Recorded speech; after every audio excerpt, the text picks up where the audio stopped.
ಇವತ್ತು ನಾನು ಈ ಚಳಿಗಾಲಕ್ಕೆ ಇನ್ಸ್ಟೆಂಟಾಗಿ ರಸಮ್ ಪೌಡರ್ ಹೇಗೆ ಮಾಡೋದು ಅಂತ ತೋರಿಸ್ಕೊಳ್ತಾ ಇದ್ದೀನಿ.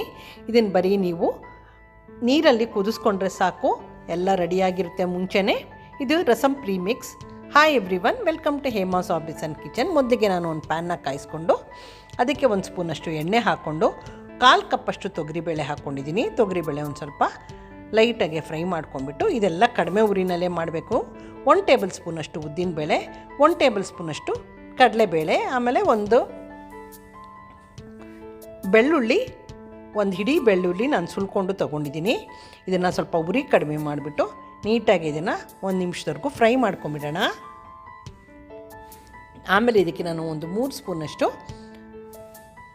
ಧನಿಯಾ, ಆಮೇಲೆ 2 ದೊಡ್ಡ ಸ್ಪೂನಷ್ಟು ಮೆಣಸು, ಆಮೇಲೆ 4 ದೊಡ್ಡ ಸ್ಪೂನಷ್ಟು ಜೀರಿಗೆ.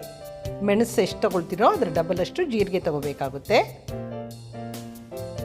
ಕಡಿಮೆ ಉರಿನಲ್ಲಿ ಇದನ್ನೆಲ್ಲ ನೀಟಾಗಿ ಫ್ರೈ ಮಾಡ್ಕೊಂಬಿಡೋಣ.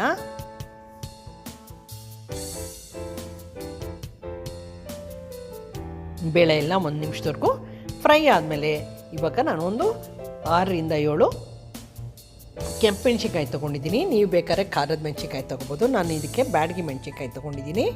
ಇದನ್ನು ಸ್ವಲ್ಪ ಕಟ್ ಮಾಡಿ ಹಾಕ್ಕೊಂಡು ಆಮೇಲೆ ಒಂದು 8ರಿಂದ 10 ಕರಿಬೇವು ಹಾಕ್ಕೊಂಡು ಇದನ್ನು ಮೆಣಸಿನ್ಕಾಯಿ ಮತ್ತು ಕರಿಬೇವು ಚೆನ್ನಾಗಿ ನೀರಿನ ಅಂಶ ಎಲ್ಲ ಹೋಗೋ ಥರ, ಅಂದರೆ ಕ್ರಿಸ್ಪ್ ಆಗೋ ಥರ 1-2 ನಿಮಿಷ ಕಡಿಮೆ ಉರಿನಲ್ಲೇ ಫ್ರೈ ಮಾಡ್ಕೊಂಬಿಡೋಣ.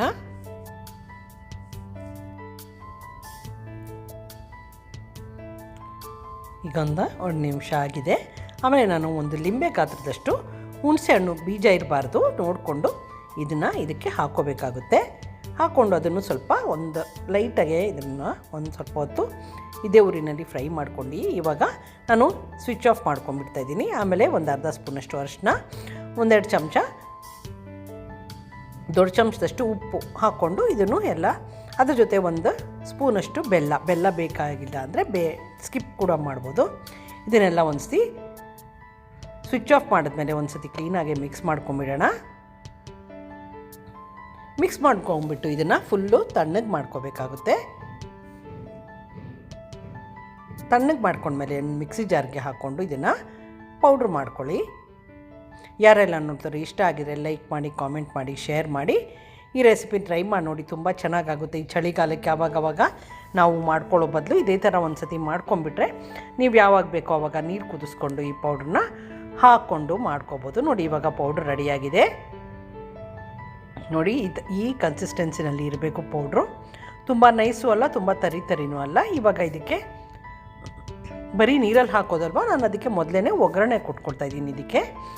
ಇದನ್ನು ನೀವು ಒಂದು 2ರಿಂದ 3 ತಿಂಗಳು ಆರಾಮಾಗಿ ಇಟ್ಕೋಬೋದು. ಫ್ರಿಜ್ಜಲ್ಲಾದ್ರೂ ನೀವು ಇನ್ನೂ ಜಾಸ್ತಿ ಇಟ್ಕೋಬೋದು. ಈ ಚಳಿಗಾಲಕ್ಕೆ ಇದು ತುಂಬ ಚೆನ್ನಾಗಿರುತ್ತೆ. ನೀವು ಮಾಡಿ ನೋಡಿ.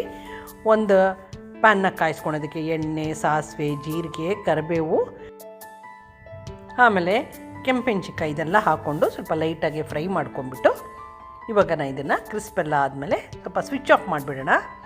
ಸ್ವಿಚ್ ಆಫ್ ಮಾಡಿಬಿಟ್ಟು ಈಗ ಮಾಡಿಟ್ಕೊಂಡಿದ್ದೀವಲ್ಲ ಪೌಡರು, ಅದನ್ನು ಇದಕ್ಕೆ ಹಾಕ್ಕೋಬೇಕಾಗುತ್ತೆ. ಒಗ್ಗರಣೆನೂ ನಾನು ಕೊಟ್ಬಿಡ್ತಾಯಿದ್ದೀನಿ. ಇದು ಬರೀ ನೀರು ಕುದಿಸ್ಕೊಂಡು ಮಾಡೋ ಅಂಥದ್ದು. ಮುಂದೆ ನಾನು ತೋರಿಸ್ತೀನಿ ಹೇಗೆ ಮಾಡೋದು ಅಂತ. ಯಾರೆಲ್ಲ ನೋಡ್ತಾಯಿದ್ರು subscribe to Hema's hobbies and kitchen, like, comment and share. ಈ ರೆಸಿಪಿ ಟ್ರೈ ಮಾಡಿ ನೋಡಿ, ತುಂಬ ಚೆನ್ನಾಗಾಗುತ್ತೆ. ಇನ್ಸ್ಟೆಂಟ್ ರಸಮ್ ಪೌಡರ್ ಇದು. ಒಂದು ಸತಿ ಮಾಡಿಟ್ಕೊಂಬಿಟ್ರೆ ನೀವು ಯಾವಾಗ ಬೇಕಾದರೂ ನೀವು ಮಾಡ್ಕೊಬೋದು. ನಾನು 2 ಕಪ್ಪಷ್ಟು ನೀರನ್ನು ಕುದಿಸೋಕ್ಕೆ ಇಟ್ಕೊಳ್ತಾ ಇದ್ದೀನಿ. ಅದಕ್ಕೆ ಇವಾಗ 2 ಸ್ಪೂನಷ್ಟು ನಾವು ಮಾಡಿಟ್ಕೊಂಡಿದ್ದೀವಲ್ಲ rasam powder, rasam mix powder, ಅದನ್ನು ಹಾಕ್ಕೊಳ್ತಾ ಇದ್ದೀನಿ. ನಿಮಗೆ ಎಷ್ಟು ಖಾರ ಬೇಕೋ ಅಷ್ಟು ನೋಡಿ ನೀವು ಹಾಕ್ಕೊಳ್ಳಿ. ಇದನ್ನು ಇವಾಗ ಕುದಿಯಕ್ಕೆ ಬಿಡೋಣ. ಈಗ ಕುದಿ ಬಂದಮೇಲೆ ನೋಡಿ ಇವಾಗ ರಸಮ್ ರೆಡಿಯಾಗಿದೆ. ನೀವು ಟ್ರೈ ಮಾಡಿ ನೋಡಿ. Thank you for watching my video.